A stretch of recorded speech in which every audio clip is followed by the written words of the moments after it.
শুভ সকাল প্রিয় শিক্ষার্থীবৃন্দ, আশা করি ভালো আছো সবাই, বাসাতে আছো, নিরাপদে আছো, স্বাস্থ্যসম্মতভাবে তোমরা নিয়ম মেনে চলাচল করছো, বাইরে অযথা ঘোরাঘুরি করছো না।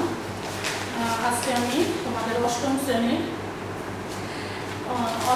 শ্রেণীর তৃতীয় অধ্যায়ে তথ্য ও যোগাযোগ প্রযুক্তি নিরাপদ ও নৈতিক ব্যবহারের উপর পাঠ 15 থেকে পাঠ 17 পর্যন্ত আমি তোমাদের আজকে ক্লাস নেব। এই অধ্যায়টা সম্পর্কে আমরা ছোটবেলায় শিখে এসেছি। ক্লাস 6ষ্ঠ শ্রেণী, 7ম শ্রেণী এবং 8ম শ্রেণী একই বিষয়ে ধারাবাহিকভাবে আলোচনা করা হয়েছে। আজকে আমরা আরেকটু বিস্তারিত, আমরা 6, 7 যেটা শিখেছি তার থেকে আরেকটু বিস্তারিতভাবে আমরা আলোচনা করব। আসলে এখন বর্তমান যুগ তথ্য যোগাযোগ প্রযুক্তির যুগ। আমরা কেউ তথ্য যোগাযোগ প্রযুক্তির বা আওতার বাইরে না। আমাদের জীবনযাপনের নিত্য নৈমিত্তিক একটি বিষয় হয়ে দাঁড়িয়েছে এই আইসিটি ব্যবহার। আমরা কেউ আসলে সারা বিশ্বের লোক, আমরা কেউ কারো থেকে এখন আর আলাদা নই। আমরা হয়তোবা বিভিন্ন স্থানে, বিভিন্ন দেশে আমরা বসবাস করি, কিন্তু কোথাও গিয়ে আমরা সবাই এক এবং একে অপরের সাথে আমরা যুক্ত হয়ে গিয়েছি। এবং এই যুক্ত হওয়ার ফলে আমাদের যে ইন্টারনেট ব্যবহার, বিশেষ করে প্রযুক্তির ব্যবহারের যে ক্ষেত্রটা, সেটা কিন্তু বিশাল আকার ধারণ করেছে। এবং এই ইন্টারনেটের জগতে যদি আমরা কথা বলি, তাহলে আমরা দেখব যে আসলে ইন্টারনেট জগতে যেমন ভালো বিষয়গুলো আছে, খারাপ বিষয়গুলো আছে। আজকে আমরা সেটা নিয়েই আলোচনা করব যে নিরাপত্তা বিষয়ক ধারণা। আসলে আমাদের এই ইন্টারনেট জগতে কি আমরা 16 আনা নিরাপদ? না, আমরা 16 আনা নিরাপদ নয়। কিন্তু এখন যখন এই কম্পিউটার তৈরি করা হচ্ছে, ল্যাপটপ তৈরি করা হচ্ছে, এখন এই তৈরি করার পেছনে কিন্তু নিরাপত্তা ব্যবস্থাটা খুব জোরদার করা হয়েছে, বিশেষ করে নেটওয়ার্ক নিরাপত্তা বিষয়ে। কারণ আমরা দেখি যে বিশেষ করে সম্প্রতি যে ঘটনাগুলো ঘটছে, এই ঘটনাগুলোর পেছনে কিন্তু এই ইন্টারনেটের এই নেটওয়ার্ক ব্যবস্থার অনেকাংশে দায়ী। তারা হয়তো বা যারা এই ষড়যন্ত্রগুলো করছে বা যারা খারাপ কাজগুলো করছে, তারা হয়তো বা কেউ কারোর সাথে দেখা সাক্ষাৎ করছে না, তারা ঘরে বসেই নেটওয়ার্কের মাধ্যমে একে অপরের সাথে যোগাযোগ করছে এবং প্রতিনিয়ত এই নেটওয়ার্কের মাধ্যমে তারা এই তাদের পদ্ধতিটা তারা আলোচনা করছে এবং তারা যোগাযোগ করে তারা এই প্রতিসাধনটা করে চলেছে।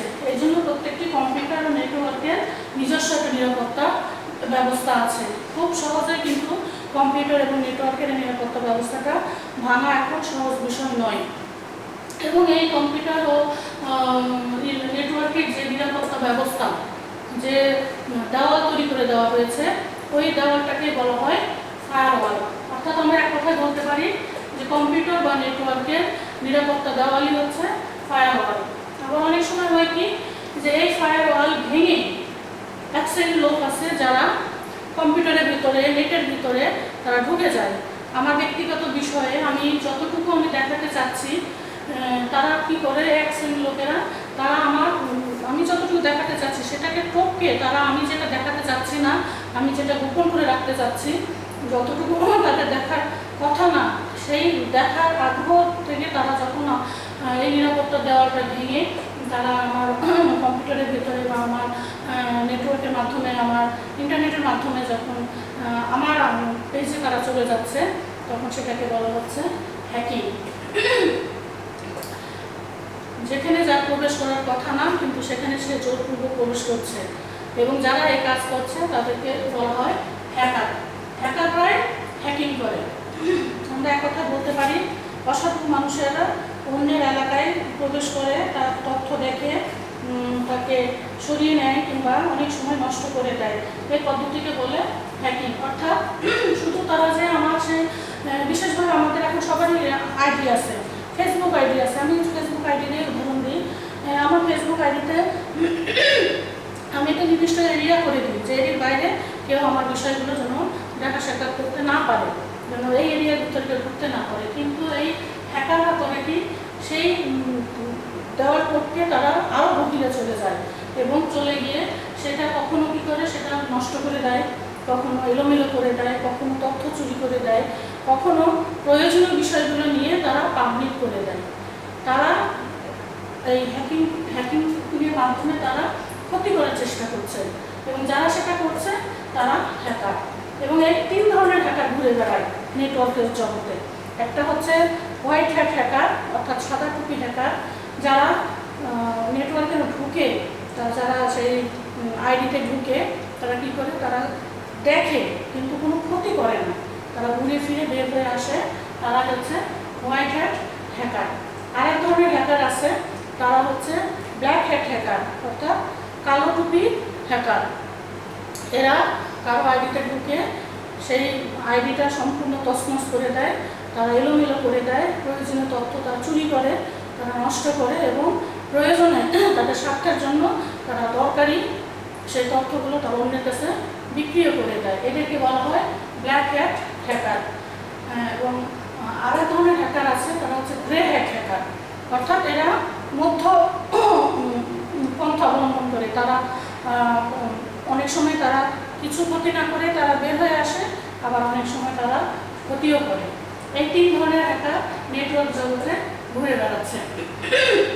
এবং আমাদের এই নিরাপত্তা ব্যবস্থাকে জোরদার করার জন্য পাসওয়ার্ডের ব্যবস্থা রাখা হয়েছে। পাসওয়ার্ডটা কি? পাসওয়ার্ড হচ্ছে নিরাপত্তা চাবি, যাতে সেই চাবি ভেঙে যেন আমার আইডিতে বা আমার নেট জগতে যেন কেউ প্রবেশ করতে না পারে। এই পাসওয়ার্ড, এর জন্য আমাদেরকে পাসওয়ার্ড দিতে হয়। এবং তোমরা 7ম শ্রেণীতে এবং 6ষ্ঠ শ্রেণীতে বলেছ যে নিজস্ব পাসওয়ার্ড কাউকে দেওয়া উচিত না। নিজস্ব ঠিকানা কোনো কিছুই নেট জগতে কাউকে দেওয়া উচিত না, কারণ আমি যদি আমার পাসওয়ার্ডটা অন্যকে দিয়ে দিই, তাহলে সে আমার এই জগৎটাকে সে নিজের মতো করে ব্যবহার করবে এবং আমার অনেক ক্ষতি সাধন হতে পারে। এই জন্য এখন খুব শক্ত ব্যবস্থা গ্রহণ করা হচ্ছে দিনে দিনে, এবং এই পাসওয়ার্ডটাকে খুব বেশি গুরুত্ব সহকারে দেখা হচ্ছে, যাতে এই পাসওয়ার্ডটা ভেদ করে কেউ আমার ভিতরের জগতে, ইন্টারনেটের জগতে যেন কেউ প্রবেশ করতে না পারে। কিন্তু এক শ্রেণীর অসাধু লোক আছে যারা প্রতিনিয়ত এই পাসওয়ার্ডটা ভাঙার চেষ্টা করে, এবং এই জন্য তারা একটি যন্ত্র বা একটা রোবট তারা তৈরি করেছে। এবং এই যন্ত্র বা রোবট তারা কী করে, প্রতিনিয়ত সম্ভাব্য পাসওয়ার্ডটা দিয়ে পরীক্ষা করে, এবং তারা যে কোনো সময় এটা ভেঙে ফেলে দেয়, এবং এই পাসওয়ার্ডটা ভেঙে তারা আমার নেট জগতে প্রবেশ করতে পারে। কিন্তু এখন এই নেটওয়ার্কের ব্যবস্থাটা আরও সুরক্ষিত করা হয়েছে, আরও সংরক্ষণ করা হয়েছে, যাতে কেউ আমার পাসওয়ার্ডটা ভাঙতে না পারে। এই জন্য যখন আমরা আমাদের নির্দিষ্ট পেজে যাই বা নির্দিষ্ট আইডিতে যাই, তখন নিজস্ব আইডি হলেও যখন আমরা সেখানে ঢুকতে যাই, তখন সেখানে কিছু নিয়মকানুন আমাদের সামনে ভেসে ওঠে, এবং সেই তথ্যগুলো আমাদের পূরণ করে দিতে হয়। এবং এই তথ্যটা পূরণ করার যে পদ্ধতি, এটা একমাত্র মানুষই বুঝতে পারে, কোনো রোবট বুঝতে পারে না। এই যে মানুষ এবং রোবটের মধ্যে যে তফাৎ, পাসওয়ার্ড বুঝতে পারা বা না পারা, এই তফাৎটাকে বলা হয় ক্যাপচা। তারপর আমরা আরও দেখি যে যেমন আমার নেট জগৎটাকে আমাকে হ্যাকারদের হাত থেকে বাঁচানোর জন্য আমাকে পাসওয়ার্ড ব্যবহার করতে হয়, এবং এই পাসওয়ার্ডটাকে নিরাপত্তা রাখার জন্য আমাকে ক্যাপচা পদ্ধতি অবলম্বন করতে হয়। ঠিক তেমনি এগুলো হচ্ছে আমার সব নিরাপত্তার জগৎ, নিরাপত্তার জন্য আমার নেট জগৎটাকে সব ব্যবস্থা করা হয়েছে। এছাড়া আরও একটা বিষয় আছে যেটা আমার নিরাপত্তার বিষয়টাকে হুমকির মুখে ফেলে, সেটা হচ্ছে ভুল ও মিথ্যা তথ্য। অনেক সময় আমরা দেখি নেট জগতে অনেক মানুষ স্বার্থের কারণে তারা ভুল তথ্য দেয়, তারা মিথ্যা তথ্য দেয়, এবং অনেক সরল বিশ্বাসী মানুষ এই মিথ্যা তথ্যগুলো, ভুল তথ্যগুলো তারা বিশ্বাস করে ক্ষতির সম্মুখীন তারা হতে পারে। রাজনৈতিক উদ্দেশ্যে মিথ্যা তথ্য প্রচার করার অসংখ্য উদাহরণ আমাদের চোখের সামনে রয়েছে। কাজে ইন্টারনেট থেকে যখন আমি তথ্য নিব, সে ব্যাপারে আমাকে অবশ্যই সচেতন থাকতে হবে। ইন্টারনেট হচ্ছে একটা তথ্য ভাণ্ডার, বিশাল তথ্য ভাণ্ডার, আর এটাকে বলা হয় ডেটা সেন্টার। অর্থাৎ এখানে আমি যাবতীয় তথ্য আমি এখানে পেতে পারি, কিন্তু আমি যে তথ্যটা নিচ্ছি, যেটা ব্যবহার করার জন্য আমি ব্যবহার করছি, খুঁজছি, সেই তথ্যটা যদি ভুল হয়, তাহলে আমি নিজে ক্ষতির সম্মুখীন হব। এর জন্য আমি যখন ইন্টারনেট থেকে কোনো তথ্য আমি নিব, অবশ্যই সেটা ভালোভাবে যাচাই বাছাই করে সঠিক তথ্যটা যেন আমি নিতে পারি। তারপরে মোটামুটি পার্ট 15-তে আমরা যে নিরাপত্তা বিষয়ে যে ধারণাটা পেয়েছি, আমরা মোটামুটি যে ফায়ারওয়াল, সেটা হচ্ছে নিরাপত্তা দেওয়াল, আমার কম্পিউটার বা আমার নেটওয়ার্কে নিরাপত্তা দেওয়াল, হ্যাকিং, যারা অবৈধভাবে আমার আইডিতে ঢুকে পড়ে এবং তাকে হ্যাকিং বলে, এবং যারা সে হ্যাকিং করে তাদেরকে হ্যাকার বলে। এবং 3 রকম হ্যাকার আছে, white hacker, black hacker and grey hacker. আমরা জানলাম যে যারা সাদা টুপি হ্যাকার তারা কোনো আইডিতে গিয়ে কোনো ক্ষতি করে না, তারা কৌতূহলবশত ঢুকে এবং তারা বের হয়ে আসে। ব্ল্যাক হ্যাকার যারা, কালো টুপি হ্যাকার যারা, তারা আইডিতে ঢুকে এবং ক্ষতি সাধনের জন্য, অর্থ ইনকামের জন্য তথ্য চুরি করে, তথ্য এলোমেলো করে, তথ্য নষ্ট করে দেয়। আবার গ্রে হ্যাকার যারা, তারা অনেক সময় ক্ষতি করে, অনেক সময় কৌতূহলবশত দেখে তারা ঘুরে ফিরে চলে আসে।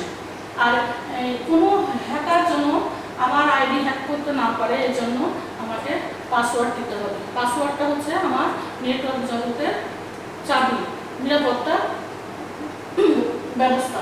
তারপরে এক শ্রেণীর লোক আছে যারা এই পাসওয়ার্ড ভাঙার জন্য সব সময় তারা চিন্তা করে, চেষ্টা করে, এবং এর জন্য তারা যন্ত্র তৈরি করেছে এবং রোবট তৈরি করেছে। কিন্তু নেটওয়ার্ক ব্যবস্থায় এমন একটা ব্যবস্থা রাখা হয়েছে যে যখন আমি আমার নেটে ঢুকবো বা আমার আইডিতে ঢুকবো, আমার পেজে ঢুকবো, তখন কিছু একটা তথ্য ফরম আসে। সেই তথ্য ফরম একটা মানুষ সে ভাষাটা বুঝতে পারে এবং সে মানুষ সে তথ্যটা ফর্মটা পূরণ করে দিলেই তখন আমার এই নেটওয়ার্ক ব্যবস্থা বুঝতে পারে যে না, এটা সঠিক ব্যক্তি তার নিজস্ব আইডিতে ঢুকছে।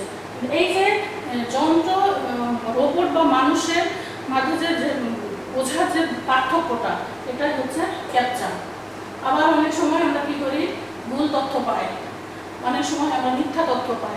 এসব বিষয়ে আমাদেরকে অবশ্যই একটু সচেতন থাকতে হবে। আমি নিজেও কখনো কোনো ভুল তথ্য বা মিথ্যা তথ্য প্রচার করবো না, এবং যখন আমি কোনো তথ্য গ্রহণ করবো সেটার দিকে আমাকে খুব ভালোভাবে নজর দিতে হবে। তারপরে পার্ট 16 আছে ক্ষতিকারক সফটওয়্যার। আমরা জানি সফটওয়্যার কাকে বলে, খুব সব সময় আমরা আলোচনা করি হার্ডওয়্যার এবং সফটওয়্যার। কম্পিউটারের দুটাই অংশ, হার্ডওয়্যার এবং সফটওয়্যার। হার্ডওয়্যার হচ্ছে যন্ত্রপাতি যেটাকে আমরা ধরতে পারি, ছুঁতে পারি, আর সফটওয়্যার হচ্ছে প্রোগ্রাম যেটাকে আমরা দেখতে পারি কিন্তু আমরা স্পর্শ করতে পারি না।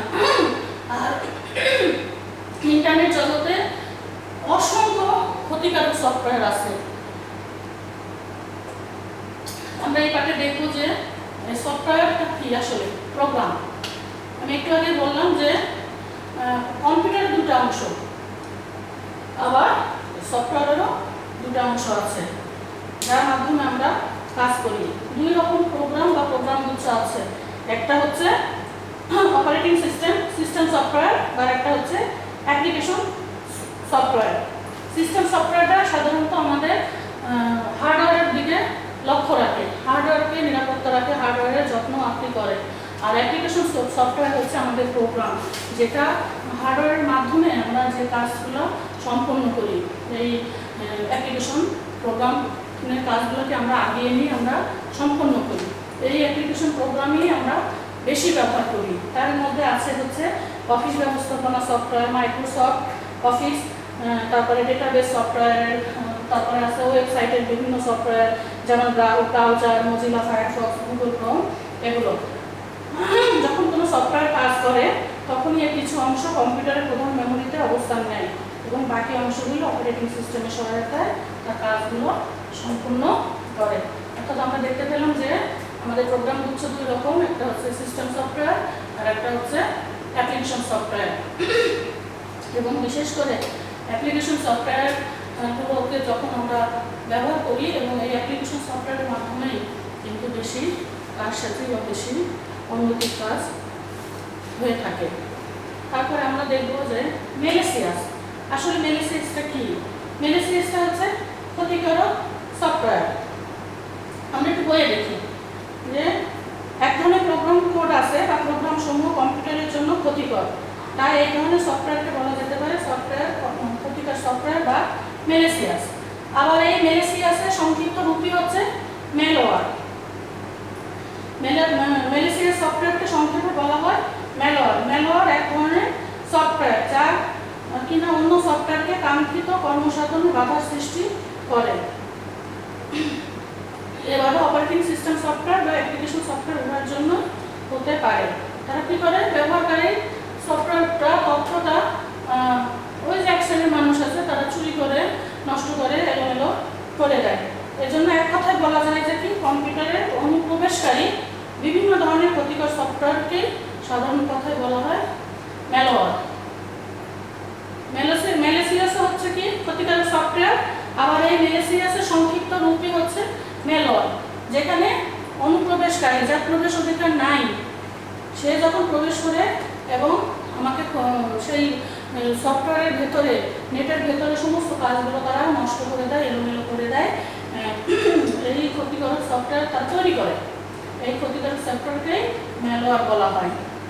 তারপর আমরা দেখি ম্যালওয়্যারের কাজ কি, ম্যালওয়্যার কেমনভাবে কাজ করতে পারে।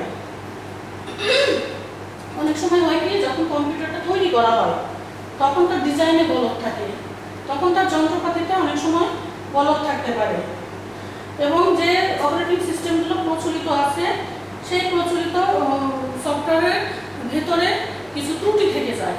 আর যখন এই গলদগুলো থাকে, ডিজাইনে যখন ভুলগুলো থাকে, ত্রুটিগুলো থাকে, তখন এই ম্যালওয়্যার কাজ করতে তখন সুবিধা হয় এবং তখনই তার এই ম্যালওয়্যারের সফটওয়্যারটা তখনই আক্রান্ত করে বেশি। যেহেতু আমরা অপারেটিং সিস্টেমটা বেশি ব্যবহার করি আর এই জন্য এই ম্যালওয়্যারটা অপারেটিং সিস্টেমে বেশি ঘুরে বেড়ায়, বেশি আমাদেরকে আক্রান্ত করে। ইন্টারনেটের বিকাশের আগে ম্যালওয়্যারের সংখ্যা খুব কম ছিল।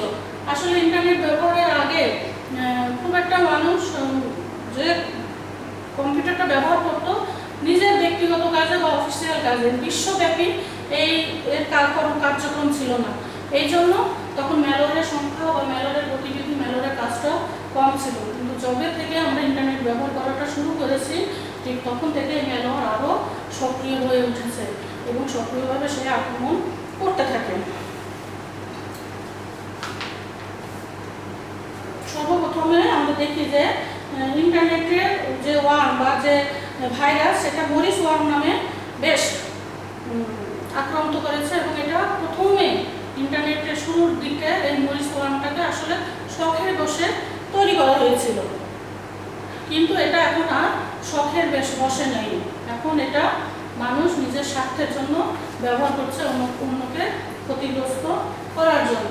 তারপরে ম্যালওয়্যারের প্রকারভেদ আছে। আমরা একটু যদি দেখি তাহলে আমরা দেখতে পাবো যে 3 প্রকার ম্যালওয়্যার কাজ করে এখানে। একটা হচ্ছে কম্পিউটার ভাইরাস, যেটার সাথে আমরা খুব ভালোভাবে পরিচিত। সবাই আমরা যারা কম্পিউটার ব্যবহার করি, এমনকি যারা আমরা মোবাইল ফোন ব্যবহার করি, স্মার্টফোনগুলো ব্যবহার করি, আমরা কম বেশি সবাই ভাইরাসের সাথে পরিচিত। কখনো আমাদের কম্পিউটার বা মোবাইল হঠাৎ বন্ধ হয়ে যায়, কখনো রিবুট হয়, কখনো কাজ করে না, কখনো আমরা কাঙ্ক্ষিত আমাদের ফাইলে আমরা যেতে পারি না। এসবই কিন্তু হয় কম্পিউটার ভাইরাসের জন্য। কম্পিউটার ভাইরাস মূলত কাজ করে ফাইলের মাধ্যমে। যখন এই ফাইলের মাধ্যমে আমরা ফাইলটা তৈরি করি তখন এই কম্পিউটার ভাইরাস হয় কি, ফাইলের পেছনে সে লুকিয়ে থাকে, কিন্তু এই কম্পিউটার ভাইরাস কিন্তু নিজে নিজে কাজ করতে পারে না। যখন ব্যবহারকারী কোনো কম্পিউটার থেকে তার সিডি বা পেন ড্রাইভের মাধ্যমে কোনো কিছু কপি করে নিয়ে তার নিজের কম্পিউটারে ব্যবহার করে, আর ঠিক তখনই এই কম্পিউটার ভাইরাসটা সে সক্রিয় হয়ে ওঠে এবং সে তার সংক্রমণ ছড়িয়ে থাকে। তারপরে আরেক রকম ম্যালওয়্যার আছে যেটা হচ্ছে কম্পিউটার ওয়ার্ম। এটা সাধারণত নেটওয়ার্কের মাধ্যমে ছড়ায়। আমাদের মনে রাখতে হবে যে কম্পিউটার ভাইরাস ছড়ায় কিন্তু ফাইলের মাধ্যমে, আর কম্পিউটার ওয়ার্ম ছড়ায় হচ্ছে নেটওয়ার্কের মাধ্যমে। কম্পিউটার ওয়ার্ম সেই প্রোগ্রাম যা কোনো নেটওয়ার্কে ছড়িয়ে পড়ে এবং অন্যান্য কম্পিউটারকেও সংক্রমিত করে। কম্পিউটার ভাইরাস যেমন নিজে নিজে সংক্রমিত হতে পারে না, ব্যবহারকারী যখন ব্যবহার করে ঠিক তখনই সংক্রমিত হয়, কিন্তু কম্পিউটার ওয়ার্ম কিন্তু নিজে নিজেই সংক্রমিত হতে পারে। এবং একসময় সে কী করে, সে ব্যবহারকারী যদি সে ব্যবহার নাও করে কিন্তু বিভিন্ন প্রোগ্রামে সে নিজে নিজেই ঢুকে পড়ে এবং নিজে নিজেই সংক্রমিত হয় এবং সে নিজে নিজেই তার বংশবৃদ্ধি করে। এটা হচ্ছে কম্পিউটার ওয়ার্ম। আরেকটি আছে ট্রোজান হর্স।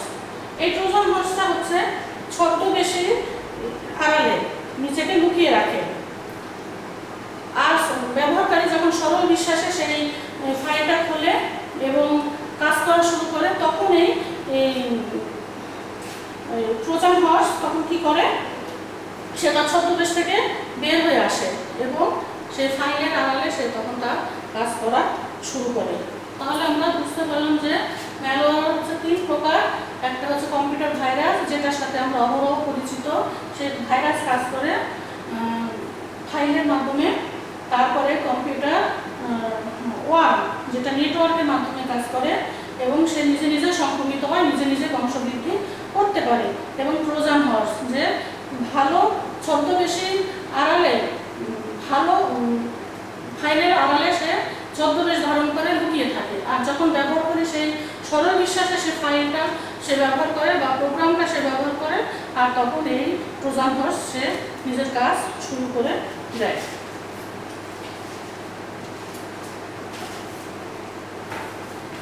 তারপর আমরা দেখি যে নিষ্কৃতি পাওয়ার উপায়। আমরা এটা থেকে কিভাবে আমরা নিষ্কৃতি পেতে পারি, আমরা কিভাবে এই ম্যালওয়্যার থেকে নিষ্কৃতি পেতে পারি। আমরা অ্যান্টিভাইরাসের কথা শুনেছি। অ্যান্টিভাইরাসটা হচ্ছে ভাইরাসের বিপরীত, অর্থাৎ যেটা ভাইরাসকে নির্মূল করে দেয় বা ধ্বংস করে দেয়।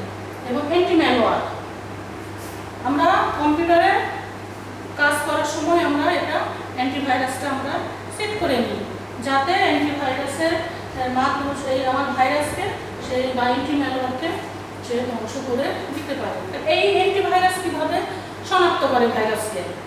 এই অ্যান্টিভাইরাস শনাক্ত করে ভাইরাসের একটা নির্দিষ্ট প্যাটার্ন আছে, ডিজাইন আছে। ভাইরাস কিন্তু নির্দিষ্ট প্যাটার্ন বা ডিজাইনের বাইরে যায় না বা তার ডিজাইন হয় না। নির্দিষ্ট কিছু সংখ্যক প্যাটার্ন আছে।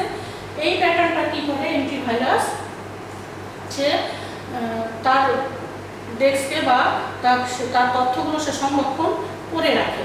এবং যখন সে তার প্রোগ্রামের মধ্যে যখন সে দেখে যে মিলায় দেখে যে এই প্যাটার্নের সাথে প্রোগ্রামের প্যাটার্নের কোনো মিল আছে কিনা, যখন সে মিল দেখতে পায় তখনই সে ধরে নেয় যে না এটা ভাইরাস। আর তখনই সে এই ভাইরাসগুলোকে সে নির্মূল করার জন্য কাজ করে। আরেকভাবে আছে যেটা হচ্ছে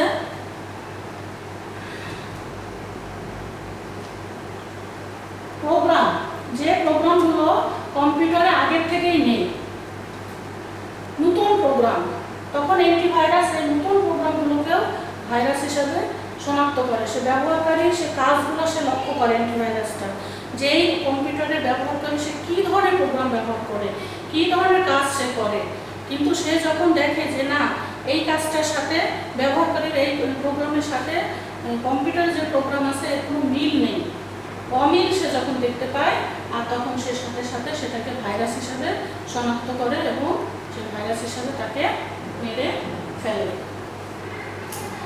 এইভাবে অ্যান্টিভাইরাস ভাইরাস থেকে আমাদের নিষ্কৃতি দেয় বা মুক্তি দেয়। কিন্তু এখন যে ওপেন সোর্স নামে যে মুক্ত যে কোর্স আছে, যে মুক্ত সফটওয়্যার আছে, এটাতে কিন্তু ভাইরাস আবার আক্রমণ করতে পারে না। এর জন্য কম্পিউটার ব্যবহারকারীরা এই মুক্ত সফটওয়্যারটাকে তারা বেশি পছন্দ করে, কারণ ভাইরাসের হাত থেকে অনেকটাই নিষ্কৃতি পাওয়া যায়।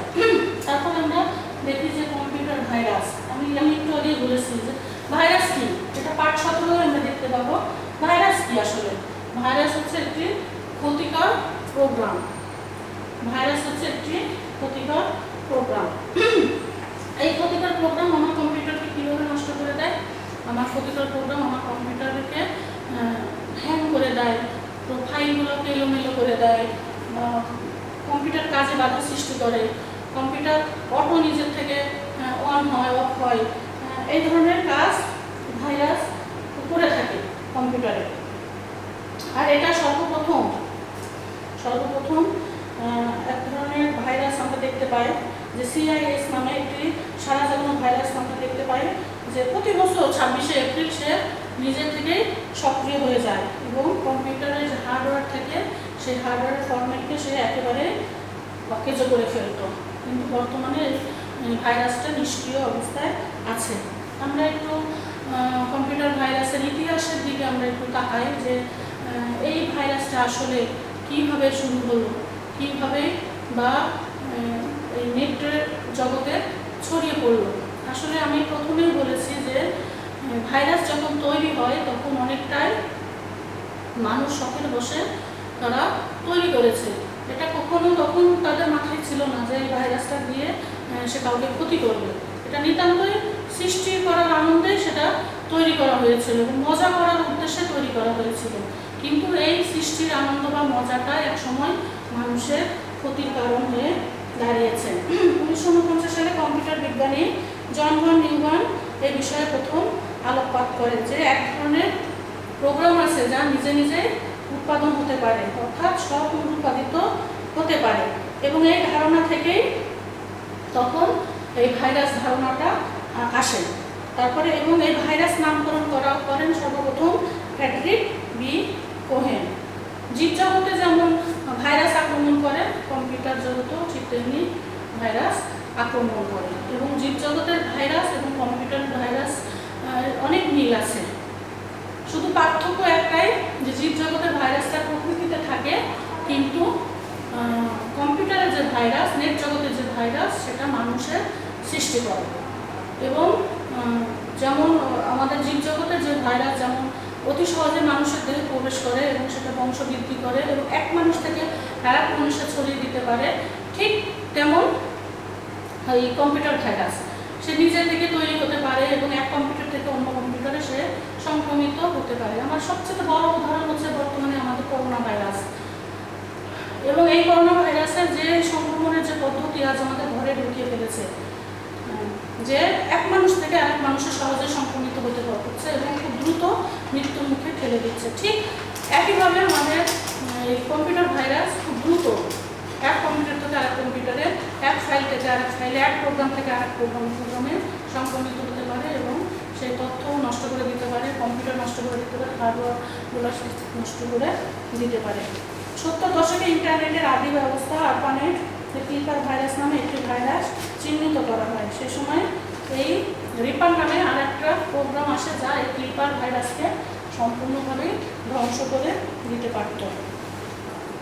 1986 সালে পাকিস্তানের দুই ভাই ব্রেইন নামে একটা ভাইরাস তারা সৃষ্টি করে এবং এই প্রথম পাকিস্তানের এই দুই ভাই তারা ভাইরাসকে বিশ্বজগতের মাঝে ছড়িয়ে দিতে সক্ষম হয়। এই হচ্ছে মোটামুটি আমাদের অষ্টম শ্রেণীর জন্য যে আমাদের যে ভাইরাসের যে ইতিহাস, এটা সংক্ষিপ্ত আকারে দেওয়া হয়েছে। তোমরা যখন আরও বড় ক্লাসে উঠবা তখন আরও বিস্তারিত এই সম্পর্কে জানতে পারবা। তবে কম্পিউটার ভাইরাসের প্রকারভেদ। কম্পিউটার ভাইরাসও দুই রকম, একটা স্থায়ী, একটা অস্থায়ী। এক ধরনের প্রোগ্রাম আছে, সে যখন সেই সংক্রমণ করে সে চুপচাপ থাকে এবং যখন মূল প্রোগ্রামার তার কাজ শুরু করে তখন এই ভাইরাস কী করে, ওই মূল প্রোগ্রামের কাছে এই ভাইরাসটাকে হস্তান্তরিত করে সে নিষ্ক্রিয় হয়ে যায়। অর্থাৎ এটা অস্থায়ী, এটা স্থায়ীভাবে আমার প্রোগ্রামে কোনো বাসা বাঁধতে পারে না, থাকতে পারে না। আর একটা হচ্ছে নিবাসী ভাইরাস বা রেসিডেন্টাল ভাইরাস। এটা যখন কোনো প্রোগ্রাম চালু হয় তখন সাথে সাথে সেটা কাজ শুরু করে দেয় এবং প্রোগ্রামকে সে সংক্রমিত করে এবং এটা সেই প্রোগ্রামে সে দীর্ঘস্থায়ীভাবে সে রয়ে যায়, স্থায়ীভাবে রয়ে যায়। এই জন্য বলা হয় যে এটা রেসিডেন্ট ভাইরাস। মোটামুটি আমরা দেখলাম যে কম্পিউটার ভাইরাস কী, কম্পিউটার ভাইরাসের ইতিহাস কী এবং কম্পিউটার ভাইরাস কত প্রকার। তা আমাদের তৃতীয় অধ্যায় তথ্য যোগাযোগ প্রযুক্তি নিরাপদ নৈতিক ব্যবহারটা অনেক বড়। এর পরবর্তী ক্লাসে আমি পরবর্তী পাঠগুলো নিয়ে আলোচনা করব। পাঠ 15, পাঠ 16 এবং পাঠ 17-এর মধ্যে মোটামুটি যে বিষয়গুলো আছে এটার সাথে তোমরা যখন আমার ক্লাসটা তোমরা দেখবে সেই সাথে নিজের পাঠ্যপুস্তকটাকে খুলবে, খুলে তোমরা প্রত্যেকটা লাইন ভালোভাবে পড়বে এবং পড়ে তারপর তোমরা যে সকল প্রশ্ন আসবে তোমরা খুব সহজে প্রশ্নের উত্তরগুলো দিতে পারবে। তাহলে তোমরা সকলে ভালো থাকো, সুস্থ থাকো, নিজ নিজ ঘরে থাকো, প্রয়োজন ছাড়া বাড়ি বের হয়েও না। যদি কেউ বের হতেই হয় একান্ত দরকারে তোমরা মাস্ক ব্যবহার করবে এবং ফিরে এসে হাত ধরবে। ভালো থাকো, গুড বাই।